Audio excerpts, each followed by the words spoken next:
Eu só ia complementar de como você está mencionando, que trabalhar com Power BI é produzir algo no Fabric, assim como o Excel pertence ao Office, o Power BI pertence ao Fabric.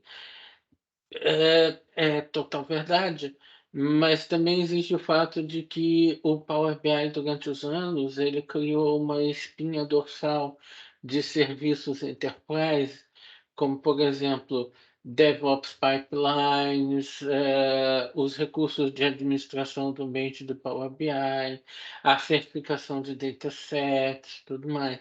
E isso, na verdade, vão se tornar recursos do Fabric, porque agora o Fabric vai fazer uso desses recursos também.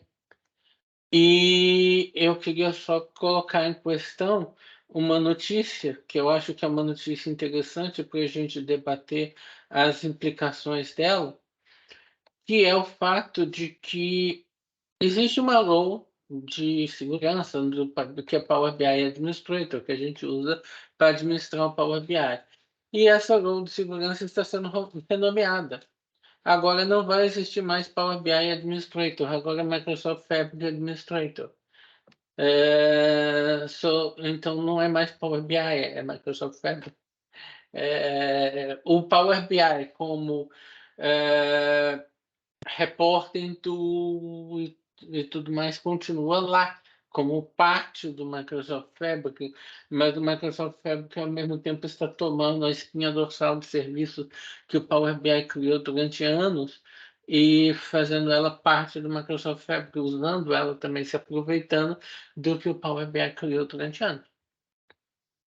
Exatamente, ou seja, o Fabric, ele é toda a sua componente de plataforma, foi feita em cima da plataforma já existente que foi o Power BI. Tanto é que, de um dia para o outro, toda a gente tem Fabric. Mesmo que vocês que não ativem o Fabric, na verdade, vocês estão na mesma plataforma, não estão noutra, quando o ativam, não vão para outra plataforma. Está tudo na mesma plataforma. E por isso é que o role é só um, é o Fabric Admin, não é o Power BI Admin. Eu costumo dizer que é como se o Power BI fosse despromovido, não é? Até há 2 semanas, o Power BI era a plataforma, tudo assentava dentro do Power BI, e ele é como se fosse despromovido e o Power BI passou a ser um item dentro de uma plataforma que é o Fabric, que na verdade é uma evolução da plataforma que era o Power BI, porque todo o Fabric foi construído em cima da plataforma que já existia, que é o Power BI. Por isso tens toda a razão na questão ou seja, todas essas coisas de plataforma que existiam no Power BI, vamos a falar de APIs, deployment pipelines, integrações com DevOps, tudo isso que dizia respeito à plataforma Power BI vai passar a ser Fabric e não Power BI. Porque o Power BI literalmente deixou de ser uma plataforma e passou a ser um workload. Não quer dizer que. Ok. Exatamente. E para adicionar mais um detalhe nisso, é interessante que a gente começou a meeting falando sobre a mudança da organização do grupo e transformar o grupo em grupo do Microsoft Fabric. E eu queria destacar também que a Microsoft já começou também essa organização. Ainda falta muito para fazer isso de forma completa. Mas se você for no endereço que eu estou pondo no chat, que é Fabric Community, você já vai ver que existe uma comunidade do Fabric e a comunidade do Power BI está se tornando parte da comunidade do Fabric.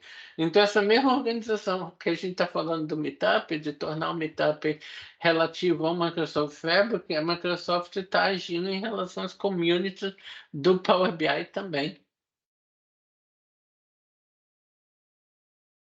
Exato. Não sei se não houve aqui alguém que colocou uma questão.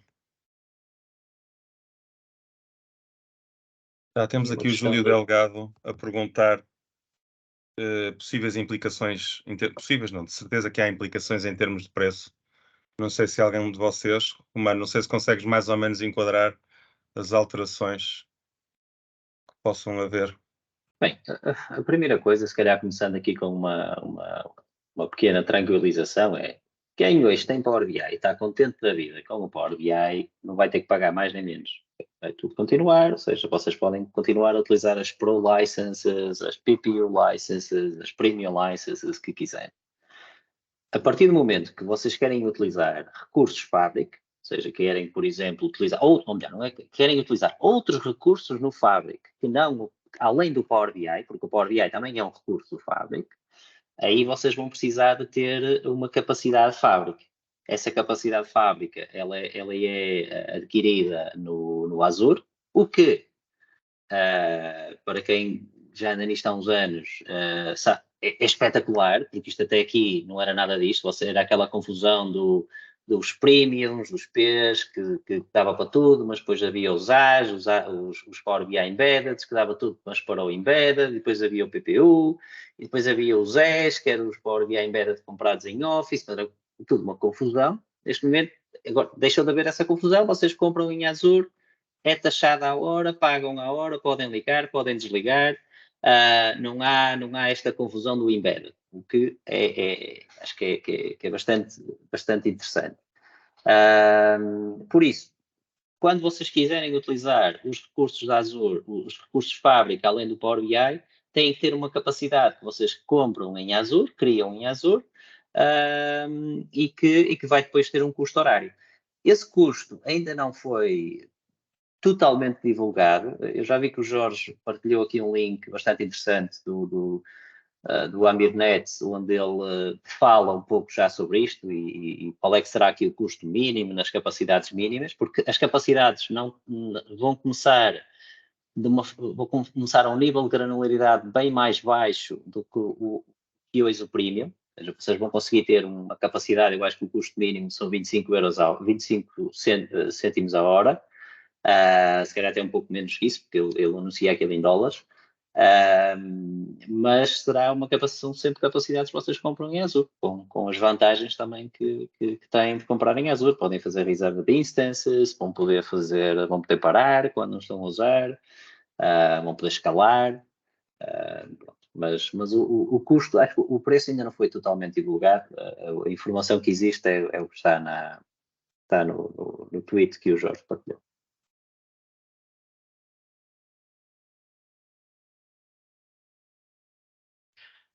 Existe um detalhe a mais sobre o preço. O Rui mencionou bem que quem vem do Power BI não tem muito com quem se preocupar em relação ao preço, porque vai escolher se quer usar o Fabric ou não. Então, a princípio, não tem muito com quem se preocupar em relação ao preço. Agora, quem vem de Synapse Data Factory está um pouquinho mais preocupado. Porque o que acontece? No Synapse, a gente tem a opção de usar o Synapse Serverless. É possível criar uma arquitetura Medallion, ou seja, as famosas camadas de um Data Lakehouse, bronze, silver, gold, usando simplesmente um Azure Data Lake Storage e o Azure Synapse Serverless. E o Azure Synapse Serverless cobra $5 para cada terabyte de query realizada. $5 para cada terabyte de query realizada é um preço muito baixo. Então, o que acontece? Tendo isso em vista e tendo o fato de que o Fabric depende de capacities para funcionar, e o Premium por Capacity no Power BI normalmente é um serviço mais caro, quem vem do Synapse tem alguns motivos para se preocupar em relação a preço. Não existe uma divulgação clara sobre como a Microsoft vai resolver isso, mas eu acredito que a Microsoft está trabalhando para trazer um preço inovador no Premium por Capacity para o Fabric, que vai bater de frente com o mesmo tipo de preço que a gente tem quando a gente tenta implementar a Medallion Architecture num Synapse Serverless com Data Lake Storage. Do contrário, todo mundo ia continuar correndo para o Synapse Serverless e a migração não ia funcionar muito bem. Então, eu acredito que a Microsoft esteja trabalhando para trazer um preço muito competitivo nessa área.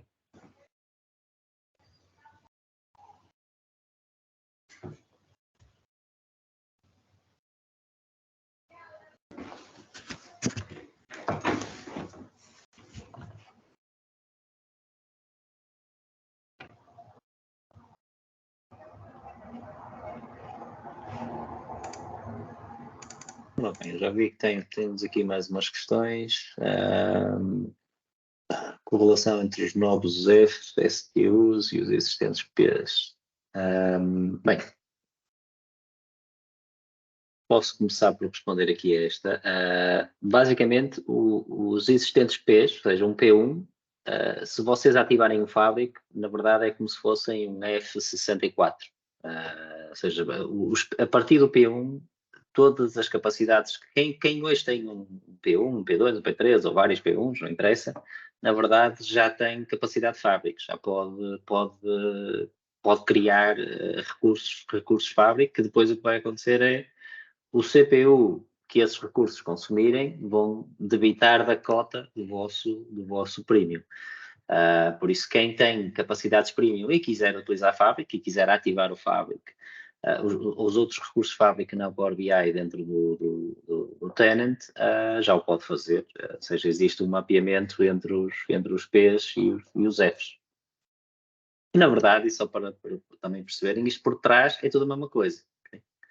Isto é tudo depois uma questão de licenciamento. Se vocês licenciarem pelo premium do Office 365, provavelmente têm um volume de desconto maior porque estão a licenciar ao ano.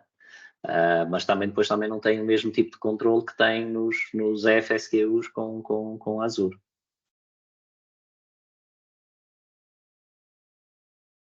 Não sei se, Flávio, se respondi à questão, ou se algum aqui dos meus colegas quer complementar, mas basicamente é assim.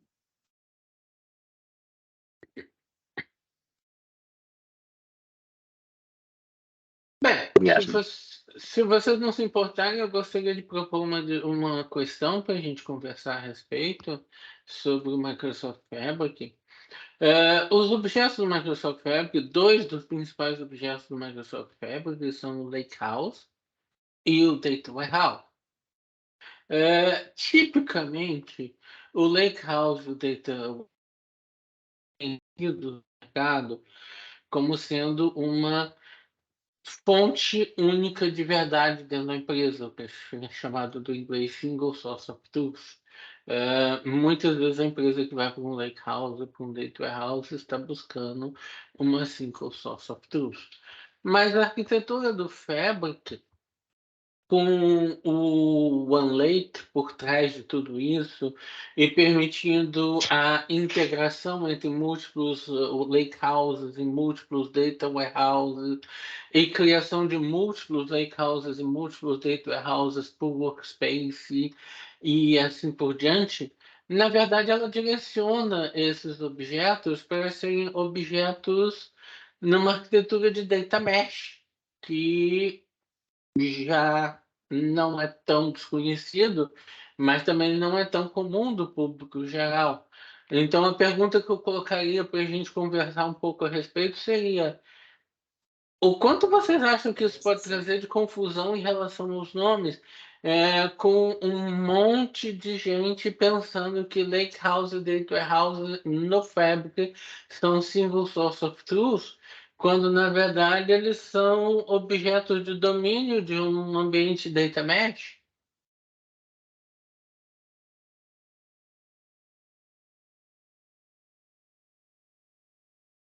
Olá pessoal, tudo bem? Entretanto, desculpem o meu atraso, estava aqui difícil de conseguir libertar de uma reunião e eu lancei aqui um pequeno pool também para vermos, a nível os colegas já estão a partilhar também, para vermos toda a comunidade também quais é que são as maiores dúvidas, ok? Eu vou partilhar aqui à medida que estamos a ter os resultados, que é para vermos. Deixa-me partilhar aqui. Vocês têm aí o link no chat.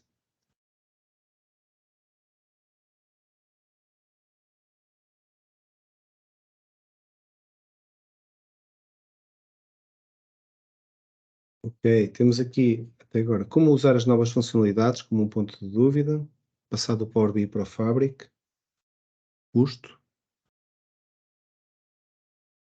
de licenciamento e para que serve.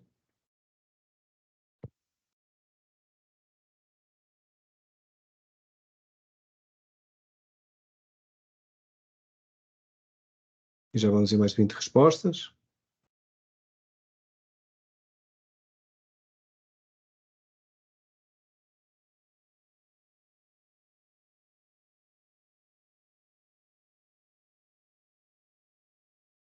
Portanto, até agora os vencedores, como usar as novas funcionalidades e como passar do Power BI para o Fabric. Isto faz sentido, não é? Ou seja, nós somos a comunidade Power BI Portugal, portanto, todos vocês são utilizadores proficientes até algum nível com o Power BI e, portanto, passar agora, vocês viram isto tudo anunciado, como é que nós passamos para estas novas funcionalidades, inclusivamente como é que nós podemos usar. Denis, Tiago e Rui, vocês têm algum conselho para quem, portanto, está a dizer de passar do Power BI para o Fabric ou de como usar as novas funcionalidades? Eu vou ter um link. Me dá um minuto que eu localizo um link aqui que vai ser bem interessante. Eu posso dizer a minha opinião, Pedro. Força, Eu já estou a usar o Fabric há alguns meses, internamente,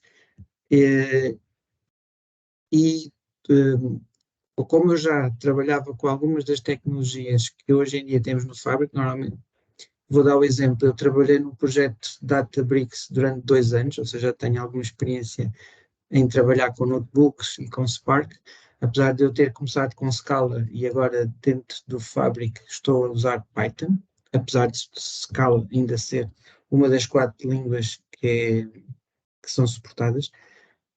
O que eu vejo é aquilo que se o Fabric existisse há uns anos atrás, quando eu implementei aquele projeto não teria sido feito em Databricks e provavelmente teria sido feito no Fabric. Outro projeto que eu, em conjunto com o Rui Romano e com o Miguel e com o Jorge Esteves, implementámos do modelo tabular há uns anos atrás, ainda tinha algum volume de dados, cerca de, acho que era mais de 150 gigas de tamanho, mais de 15,9 bilhões de registros. Isso hoje em dia eu estaria muito curioso de ver como é que o Direct Lake iria resolver, se tinha performance para esse modelo e se nós não necessitaríamos estar a fazer um processamento desse modelo que ainda demorava algumas horas. Ou seja, se depois dos dados estarem disponíveis no Data Lake, é óbvio, teria que haver sempre o ETL que nós fazíamos, mas depois disso, se calhar não necessitaríamos ali das não sei quantas horas para carregar os dados para dentro do import mode, para dentro do modelo tabular. Ou seja, e se uma pessoa já tiver essa experiência, já conhecer um pouco de Data Factory, já conhecer Transact SQL, se quiseres trabalhar com o Data Warehouse, se já conheceres notebooks, mudares para Fabric, é óbvio que são aquelas pequenas nuances. Por exemplo, Databricks tinhas umas ferramentas, se usasses em Synapse, Spark, o nome é diferente, mas as funcionalidades estão lá, e agora no Fabric essas funcionalidades estão lá. Estou a falar dos DB Utils, que é assim que se chamava no Databricks, o MS Spark Utils, não lembro agora do nome, mas que tem exatamente a mesma funcionalidade. Ou seja, se calhar tens que alterar um bocadinho ali, em vez de chama-se a linha, e tudo o resto continuará a funcionar. É óbvio que a vantagem do Fabric em todas o Azure Synapse Analytics, o Databricks e todas as ferramentas semelhantes, é que está tudo integrado. Ou seja, para já não tens de estar a preocupar no início de provisionar os recursos no Azure para teres o ambiente a funcionar para cada utilizador. Então fazes login do app fabricmicrosoft.com, já tens o utilizador, chegas lá, crias um workspace, terás que agora podemos usar as Astral Capacities, no futuro eventualmente terá que haver alguém que cria capacidade e a partir daí o utilizador começa a trabalhar sem ter que esperar que alguém faça o provisionamento dos recursos para ti. Isso é logo uma grande vantagem, não é? Porque uma coisa é o tempo de desenvolvimento, outra coisa é o tempo de provisionar a infraestrutura. Sim. E de manter e todos os tickets que são abertos, multi-equipa, portanto isso pode ser um game changer, não é? Uma grande vantagem em ser tudo provisionado como um serviço. Acho que isso de facto é uma das grandes vantagens aqui. Portanto, temos aqui os 2 pontos, 37% até agora, como usar as novas funcionalidades e como passar do Power BI para o Fabric, 22%. Portanto, se calhar quem está a dizer de passar do Power BI para o Fabric é porque já estão a ver que isto vai haver aqui um caminho de transição e será quase obrigatório aqui a passagem, não é? E eu não diria também que será obrigatório, mas vamos ter mais ferramentas disponíveis no repertório para quem já usava Power BI, não é? Quem utilizava, por exemplo, Data Flows e Power Query para fazer processamento e gestão de dados, e agora de repente vê que tem um conjunto de funcionalidades muito diferente e também mais potente à frente, não é? E que Mas pode utilizar. podes ver isso do outro ponto de vista, que é aquela pessoa que até trabalha com Power BI, mas pode não estar familiarizado com os data flows, mas está familiarizado com os notebooks e faz exatamente a mesma coisa nos notebooks para ele, em termos de desenvolvimento mais rápido, porque independentemente de qual é a ferramenta que tu usas para que os dados sejam postos no Lakehouse, todas as outras ferramentas conseguem ler. Okay? E depois há outra questão que é mais rápido fazer na ferramenta A do que na ferramenta B.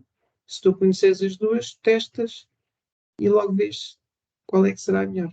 E já agora uma coisa que, falando dos data flows, uma de relembrar que a partir de agora os data flows têm a possibilidade de poder adicionar um destino. Antigamente os dados estavam guardados num formato que era CSV, a partir de agora com o OneLake tudo vai ser guardado em formato Delta, e isso também é uma grande vantagem, na meu ver. É um bom ponto, que é também, portanto, marcar qual é que é o sync, não é mesmo, dos data flows e poderem utilizar o mesmo formato exatamente do resto da plataforma. Denis? Sobre essa questão de passar do Power BI para o Fabric, eu acho que tem também toda uma questão do aprendizado tecnológico, porque é possível que um grande número de pessoas que hoje trabalham com Power BI estejam trabalhando com Power BI e acessando dados como data lakes, data warehouses, que foram criados por outros. E essas pessoas não conhecem a fundo o conceito desses data lakes, data warehouses, por que estão ali, por que deveriam estar ali, assim por diante. E agora, do nada, digamos assim, de repente, essas pessoas têm na mão o poder de criar os próprios data lakes e data warehouses dela. Então, tem todo um nível de aprendizado conceitual, de evolução conceitual, evolução em termos de carreira, de passar não só para um ambiente de visualização de BI, mas para um ambiente de ter um ambiente de data engineering ali disponível para eles e eles poderem fazer por conta própria. E isso é um ponto em relação à evolução do Power BI para o Fabric. Um outro ponto, e esse é um ponto que me preocupa, é que o Fabric está indo em preview. E eu trabalho com empresas, por exemplo, que gostam de deixar absolutamente tudo privado. Nada com endpoint público. Um Synapse privado, Function Apps privadas no Azure, SQL Database privados, tudo com private endpoints, tudo usando gateways de acesso, assim por diante. E não está muito claro ainda, ou pelo menos eu não estudei muito essa área, sobre os recursos que o Fabric tem para manter esse ambiente privado. Eu não sei se já estão disponíveis no Public Preview. E isso é um ponto interessante na passagem do Power BI para o Fabric, porque as empresas que já estão acostumadas vão pesquisar isso, enquanto que as empresas que não estão acostumadas podem correr um risco de segurança, porque eles podem estar criando muito mais coisas públicas com endpoints públicos do que gostariam. Isso é um ponto interessante a se observar. Não faz sentido, Denis, e é um ponto também na fase inicial do produto de vermos, ou seja, também os erros que existem e a confiança que temos na parte dos serviços, porque existe sempre um período de aprendizagem, não é? Eu vou passar aqui a palavra aqui ao Paulo, Sérgio, que terá aqui uma pergunta e depois já voltamos aqui a este tema então da confiança. Boa tarde a todos. Eu tinha uma pergunta para o Tiago, que ele já esteve a mexer, portanto, se calhar é a pessoa mais capacitada para me responder. Queria saber o que é que ele achava da nova ligação do Power BI aos dados, ao chamado OneLake. Se ele tem alguma ideia em termos de performance, qual é que era o feedback dele acerca disso? Obrigado. Direct Lake. O modo é o Direct Lake.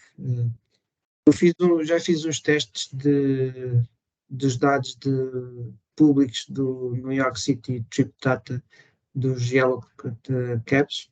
1.3 mil milhões de registros. Hoje, por acaso, reparei que já tem disponibilizado mais dados do mês de março deste ano. Ainda não carreguei mais esses dados, mas fazer queries sobre esses dados está a ser instantâneo. É óbvio que o relatório é simples. Se vocês também viram a sessão em que o Christian Wade, o Rui Romano e estou-me a esquecer do nome da rapariga, da Zoe Douglas, ele mostrou ainda mais dados do que aqueles que eu fiz e o relatório estava muito rápido a fazer o refresh, ou seja, essa é a resposta que eu posso dar. E Tiago, também para acrescentar, um dos pontos é que também o modo de Direct Lake, portanto, tem também uma cache à frente, não é? Que é para evitar que, portanto, quando estamos a fazer várias queries semelhantes diretamente ao Data Lake, que não temos de buscar novamente os dados todos à frente, portanto, também existe, não sabemos ainda exatamente, portanto, os detalhes de como é que isso está a funcionar por trás, são coisas que vão ser gradualmente partilhadas, mas também já sabemos que foi pensado de forma a evitar exatamente que utilizadores e que empresas que tenham a sua arquitetura no Power BI, que depois vão fazer um Direct Lake, que vão estar sempre, portanto, a pagar custos sempre que vão fazer um query ao mesmo fecheiro, não é no Data Lake ou à mesma pasta. Eu gostava só de adicionar aqui algumas coisas, que é, na verdade, um dataset Direct Lake é um dataset em memória. Okay? Não deixa de ser um dataset em memória. Aquilo que é, digamos, a secret sauce aqui do Direct Lake é que os dados do dataset, em vez de estarem num formato, numa box de análise services por trás do premium e num formato, eu tenho ideia que era uma extensão IDF, que era estava dentro da pasta data do análise services, os dados, em vez de estarem armazenados nessa forma, eles estão armazenados em Parquet. E aquilo que o Direct Lake faz é uma espécie de transcoding deste Parquet para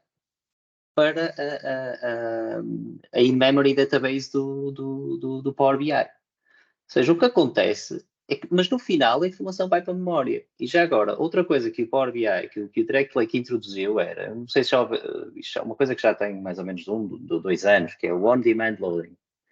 Que vocês hoje, quando tiverem um Power BI, um dataset com, sei lá, 200 GB, e vocês arrastam uma coluna, e ele não vai carregar todo o dataset para a memória de 200 GB. Foi uma coisa até revolucionária há uns anos, que deu um boost de performance brutal dentro do Power BI, que é, ele faz on-demand loading, ele carrega só para a memória a informação daquela coluna. Mas havia uma coisa que ele não fazia, que era o remover de memória. Ou seja, vocês, à medida que iam adicionar colunas e fazendo queries, eles iam trazendo esta informação, iam carregando essas colunas para a memória. Mas ele não as tirava. O Direct Lake, outra coisa que introduziu foi também conseguir tirar. Ou seja, ele vai adicionando e tirando para a memória à medida que vocês vão fazendo queries àquelas colunas, vão fazendo queries àqueles dados. Mas um dataset de Direct Lake é um dataset in memory. Por isso é que vocês já ouviram, mesmo na apresentação do Christian, ele fala sobre isto, é que isto não é a performance do Direct Query. Também não é a performance do import, porque o import, na verdade, está tudo em memory, está tudo no mesmo, digamos, está tudo na mesma box, ou a ligação ao storage é muito mais rápida. Neste caso, a ligação ao storage é uma ligação ao Direct Lake, ao Data Lake, que pode ter aqui alguma latência. Eu deixei aqui um link interessante sobre questões de performance, mas vocês podem ambicionar num dataset Direct Lake de ter uma performance bastante similar à que tem em import, o que é que é espetacular, porque isto, obviamente que estamos em preview e a coisa ainda aqui, isto é uma jornada, costumo dizer, as coisas ainda vão evoluir e neste momento nem sequer têm capacidade de criar estes datasets, a não ser no web modeling, não conseguem trabalhar com o Tabular Editor, não conseguem trabalhar com o Power BI Desktop, a seu tempo as coisas vão chegar, mas na verdade vai-vos permitir vocês armazenarem os dados no Direct Lake, no Data Lake, eles estão imediatamente disponíveis no Power BI Dataset.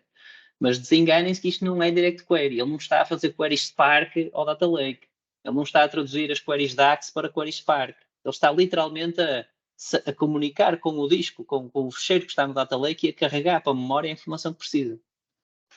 E por isso é que a performance há de ser bastante similar à performance de import. E como ele faz o offload, podemos ambicionar de literalmente ter volumes e datasets muito maiores e até ultrapassar em larga escala o limite que hoje existe, que é os 400 GB para ter um in-memory dataset em Power BI Premium.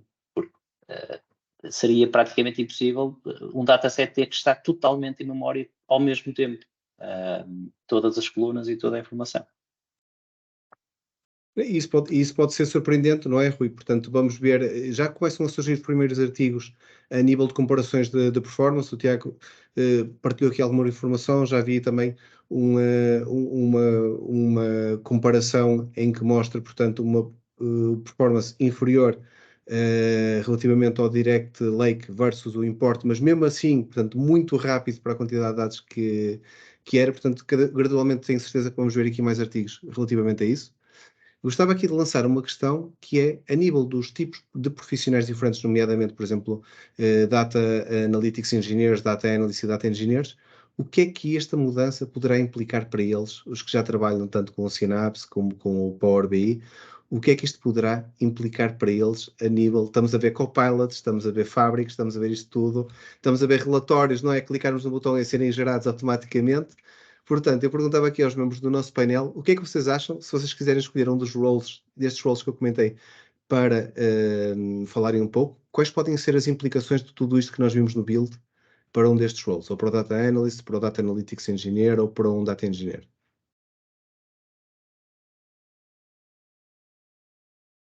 Tough question, não é? Posso começar? Vai, Rui. Sim. Do meu ponto de vista, é mais uma caixinha, é mais um parque para eles para poder brincar, não é? Até aqui, se eu quisesse criar uma pipeline e quisesse criar um data lake, vamos olhar para a Microsoft, ok? Dentro do mundo Microsoft, a minha única hipótese era, tinha que ir ao Azure, tinha que ter acesso a uma subscrição, tinha que meter um cartão de crédito se não tivesse acesso a uma subscrição, tinha que falar com alguém do IT para me criar esses recursos se eu não os soubesse criar. Se eu os criasse depois, tinha acesso, tinha que aceder com a minha conta a este recurso da Azure e criar lá ou seja, a pipe, por exemplo, vamos supor, queria criar um data lake, ingerir dados para esse data lake e depois explorá-los no dataset. Ou seja, tinha que criar uma pipeline Data Factory para ingerir a informação, tinha que criar o data lake, tinha que decidir as pastas do data lake. Posso-vos dizer que eu já tive projetos em que foi mais de uma semana só para decidir as pastas e os nomes das pastas e a segurança dentro das pastas, e é RO, não é RO, mais de uma semana só para decidir isto entre o cliente, os arquitetos, os engenheiros, essas coisas todas. Ou seja, tinha que trabalhar essas coisas todas, ou seja, e depois no final tinha ingeria a informação, criava o store, definia a segurança e depois tinha um Power BI sobre esta informação. O Fabric dá-me outro sítio onde eu posso criar a mesma coisa, ou melhor, posso criar as mesmas coisas com o mesmo fim, se calhar de maneira diferente, não vou ter o mesmo nível de controle, se calhar não vou ter, ou garantidamente durante a preview, não vou ter private endpoints, não vou controlar as pastas do meu data lake, não vou controlar a segurança dentro das pastas desse data lake, pelo menos durante a preview, ou pelo menos com o nível de granularidade que consigo fazer com o Azure, mas não deixa de ser outro sítio onde eu posso criar estas coisas. Agora, para mim, isto é uma opinião pessoal, ok? Para mim, essa é a grande revolução aqui de Fabric. É escolher entre se calhar, o melhor do mercado para criar um data lake, ou escolher uma plataforma onde eu posso criar, se calhar não é o melhor data lake, ou não é o melhor de Spark, a melhor experiência Spark, ou se calhar não é a melhor experiência de real-time analysis, mas na verdade tem aqui uma suite onde consigo fazer tudo. E isto é o que vai, na minha opinião, ser revolucionário. É porque quantos projetos já morreram na gaveta só porque surgiu a ideia no departamento de marketing e essas pessoas até têm o budget, até conseguem contratar uma equipa de consultores para os ajudar e morreu na gaveta porque, a seguir foi ao IT, o IT a subscrição, em que subscrição é que é, mas está segura, não está segura, está dentro, está encriptado, não está encriptado, ok, mas nós já temos um data lake, também tens que armazenar aqui e o projeto morre na gaveta. O que o Fabric vai permitir é que esses projetos não morram na gaveta. Esses projetos, a partir do momento que existe uma capacidade de Fabric dentro da organização, a partir do momento que a empresa confia no Power BI e confia na plataforma, mais uma vez, está em preview, há aqui uma série de coisas que ainda não estão enterprise ready, nomeadamente private endpoints, encriptação, mas vai lá estar e vai lá chegar, são digamos, fundamentals para o GA. E quando estiver, é com as como o Power BI, ou seja, hoje em dia, estas grandes empresas, nós trabalhamos com as maiores empresas no mundo, confiam no Power BI, ou seja, tudo que é criado lá dentro daquele workspace, eles estão completamente tranquilos que vai estar seguro, que vai estar encriptado. Não é ainda a mesma coisa para os recursos Fabric, para os outros recursos Fabric, porque ainda estão em preview. Mas há de lá chegar. Ou seja, por isso, na minha opinião, é um bocado isso. É mais um sítio onde eu posso criar este tipo de projetos de uma forma diferente, com menos controle, mas também com menos necessidade de governance e menos necessidade de gerir todas estas coisas. Ou seja, mas aí, Rui, por exemplo, ou seja, estás a assumir, é mais um local onde eu posso ter o acesso a criar estes recursos, assumindo, portanto, que eu vou criar recursos do mesmo tipo das competências que eu já tinha, ou do mesmo tipo que criava. Ou seja, obviamente, para alguém que trabalha, por exemplo, com um Synapse ou com um Data Factory, ter esta possibilidade é automático, não é? Passa a ter este poder de decidir um pouco qual é que pode ser a melhor solução, e já se começa a ver uma tendência na comunidade a dizer, se tiverem novos projetos, em vez de irem para o Synapse agora, se calhar é melhor esperarem um bocadinho e irem para o Fabric, não é? Agora falamos também a nível de que novos competências, como é que os profissionais da área se deverão adequar a tudo isto que está a ser disponibilizado também para eles utilizarem tão facilmente, não é? Como um serviço. Sim, eu acho que a principal coisa é fazerem esta transição do PaaS para o SaaS. Tal como nós fizemos Power BI, as BI developers do SQL para o Azure Analysis Services e depois do Azure Analysis Services do Power BI. Eu hoje em dia no Power BI faço praticamente tudo que fazia no Azure Analysis Services, mas não tenho nem um terço do controle que tinha. Ou seja, isto também é um bocado isso, é um bocado essa noção de perder o controle. Mas que acaba por ser uma coisa boa. Vai haver projetos onde faz totalmente sentido desenhar o meu data lake. Se eu quiser dar acesso a esse data lake ao exterior e quiser controlar toda a segurança, quiser controlar a forma como os dados vão cair dentro do data lake. Ou seja, nesse cenário, o Fabric não vai ser uma solução. Mas, na minha opinião, a tecnologia, embora, por exemplo, o Data Factory as Data Pipelines dentro do Fabric é a Azure Data Factory, ou seja, é exatamente a mesma equipa de produto que está a trabalhar nos dois produtos, digamos assim, mas um dá-me muito mais controle que o outro. Se esse controlo, agora a forma de criar, ou seja, aquilo que eu vou ver é praticamente a mesma coisa, mas não tem o mesmo controlo, não tem os mesmos, digamos, os mesmos parâmetros de configuração que tem no Azure. Ou seja, mas no final de contas é mais fácil, exato. Um bocadinho menos de controle, mas mais velocidade, não é? Na implementação pode não ser a performance ótima, mas ter uma boa performance com um bocadinho menos de controle. Denis, por exemplo, tu já tens trabalhado bastante com o Synapse, não é? E com o Data Factory. E supondo o caso de projetos que estejam numa fase embrionária, não é? Para começarem, e agora de repente aparece esta nova solução, o Fabric. O que é que nós fazemos aqui nesta situação, não é? Esperamos mais um bocadinho, testamos, pensamos que vamos fazer o mesmo projeto no Synapse, por exemplo, e depois vamos poder migrar, porque nós vemos, por exemplo, que o Data Factory neste momento ainda não é possível migrar diretamente mesmo do Data Factory para o Synapse, não é pipelines que nós tínhamos. Ou seja, o que é que nós podemos fazer aqui nesta situação de estar aqui projetos e a escolher um bocadinho por onde é que vamos arrancar nesta fase de meio de 2023? Não estamos a ouvir, Denis. Então vamos falar um pouquinho sobre isso, sobre essa passagem do Synapse para o Fabric. E vale mencionar que essas questões que o Rui colocou, o Rui mencionou que em alguns casos o PAS ainda seria necessário. Eu diria que, do meu ponto de vista do Synapse, o Fabric está evoluindo em tal abrangência que o Fabric no futuro, que eu colocaria 2, 3 anos, ele substitui o Synapse fácil com vantagens. Substitui o Synapse fácil com vantagens. Por exemplo, quando você cria um data warehouse, dentro do Fabric e você começa a fazer queries em cima do seu data warehouse. Como é que é feita a alocação do processamento dessas queries? Como isso é feito? No Synapse Serverless havia um mecanismo chamado Polaris.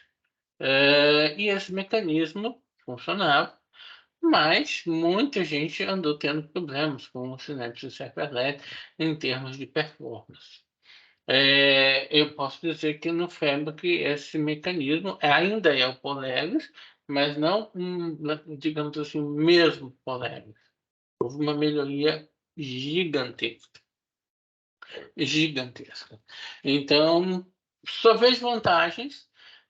Únicas pequenas desvantagens que eu vejo são coisas que só não saíram de imediato no Public Preview, mas que vão sair.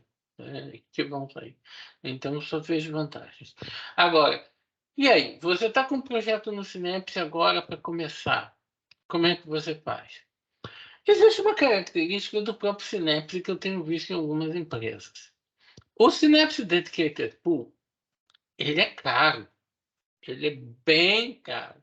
Muito caro. Então, eu estou vendo muitas empresas começando projetos usando a Medallion Architecture e usando o Synapse Serverless. E esperando que, ok, quando meu projeto crescer para um nível que precisa de uma performance mais alta, eu vou migrar para o Dedicated Pool. Só qual vai ser a tendência? Qual vai ser a tendência a acontecer?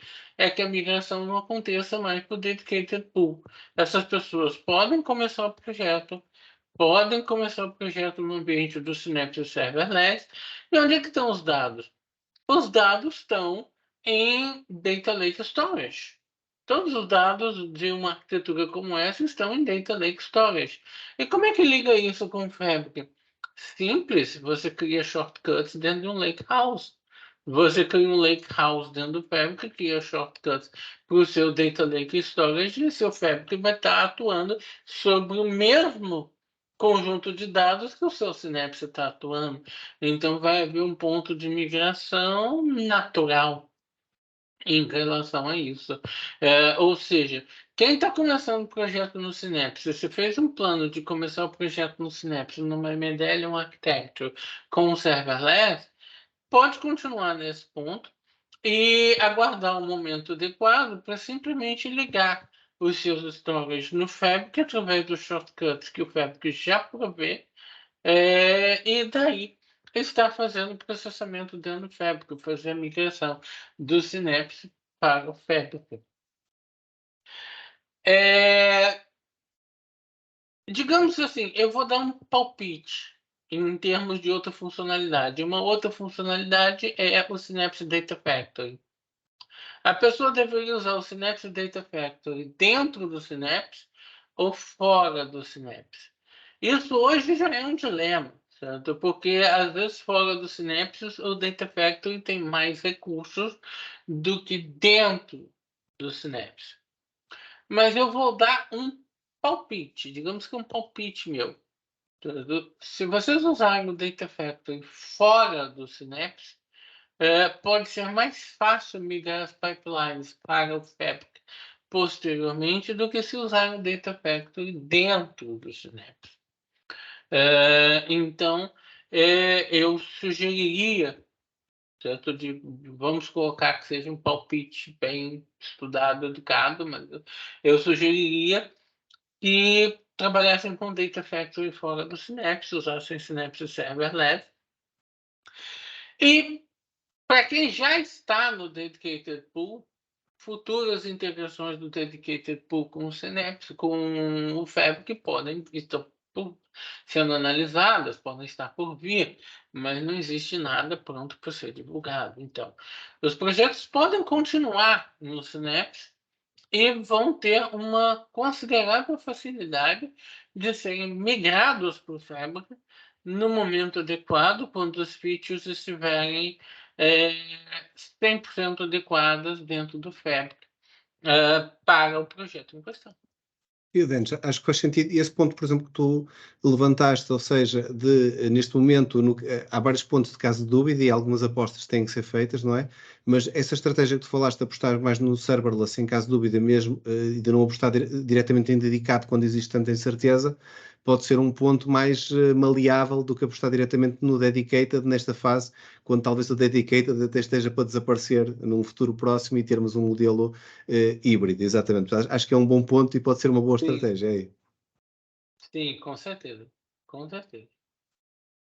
E outra pergunta que também poderá ser interessante aqui para a nossa plateia, e também se tiverem mais alguma pergunta aqui antes de fecharmos o meetup, temos aqui mais uns minutinhos, deixem aqui no chat, antes de nós fecharmos.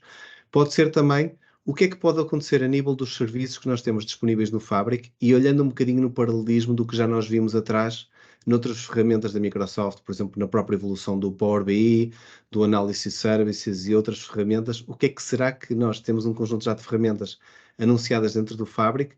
O que é que nós podemos esperar? Tiago, Rui, algum de vocês tem aqui alguma, vocês conhecendo de perto também como é que a Microsoft funciona, acham que o que é que nós podemos esperar normalmente dentro da Microsoft deste tipo de evoluções destas ferramentas novas em release?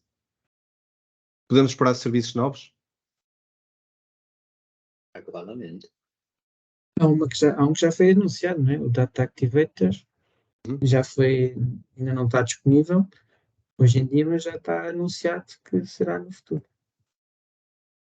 Ou seja, pelo menos temos pelo menos um que sabemos que vai existir no futuro. Olha, eu até tenho mesmo que sair para uma reunião para falar, para ir trabalhar noutro, mas ainda não posso falar sobre ele. Pronto, então claramente a resposta fica aqui sim, não sabemos qual, mas já sabemos pelo menos um deles já está a vir, portanto isso possibilita outro. Sobre o Data Activator, eu queria dar uma ilustração de um caso assim. O Data Activator está anunciado, a gente já sabe o que ele vai fazer, ele vai permitir criar ações sobre os dados, certo? A gente não tem os detalhes ainda de como vai ser, mas ele vai permitir criar ações sobre os dados. Então, tem um caso interessante em que eu estou num time que teve que montar uma monitoria para todas as pipelines de integração de Data Factory, de Synapse, para garantir que o serviço esteja funcionando e ser alertado no caso de monitoria. Mas com tudo isso no Azure, o que aconteceu? A empresa é enorme. A empresa tem um time dedicado para cloud. E o time de cloud disse, não, no Log Analytics e no Alert do Azure só a gente mexe. Então você pede o alerta que você quer e a gente põe um alerta para você lá. Quer dizer, imagina, para cada alerta que a gente quer sobre o que a gente está produzindo, a gente tem que pedir para um outro time para fazer o alerta para a gente. Quando, na verdade, se a gente ingerir esses dados dentro do Fabric e usar o Data Activator, que vai vir num futuro próximo, a gente não vai ter essa restrição. Então, é uma ilustração interessante. porque esse ponto, da maneira que o Fabric está a ser encapsulado, praticamente que impede esse tipo de configurações segregadas de serem feitas, não é, pelas equipas externas. Ou seja, basicamente quer dizer que ou ativamos o Fabric, ou pelo menos neste momento da maneira que ele está configurado, ou não ativamos e é difícil de configurar endpoint a endpoint individualmente, da maneira que é, por exemplo, no Azure neste momento, não é? Sim, exatamente. Exatamente. Muito bem. Pronto, não tendo agora mais perguntas aqui no chat, para agradecer aqui a presença do Rui, do Denis e do Tiago aqui no nosso painel. Foi um prazer estar aqui convosco e com todos que estiveram aqui no Meetup. Vamos explorar então todos juntos aqui o Fabric, vamos explorar aqui o Power BI, ver o que é que isto traz também e vemos em breve então no próximo Meetup da comunidade, o próximo Meetup que será presencial agora no fim do mês de junho. Obrigado a todos e até à próxima. Ok, muito obrigado. Foi um prazer estar presente aqui. Nos Obrigado. vemos no próximo. Obrigado, tarde a boa todos. tarde. Obrigado. Obrigado, boa Boa tarde. tarde, boa Obrigada. noite. Obrigada, boa noite. Obrigada.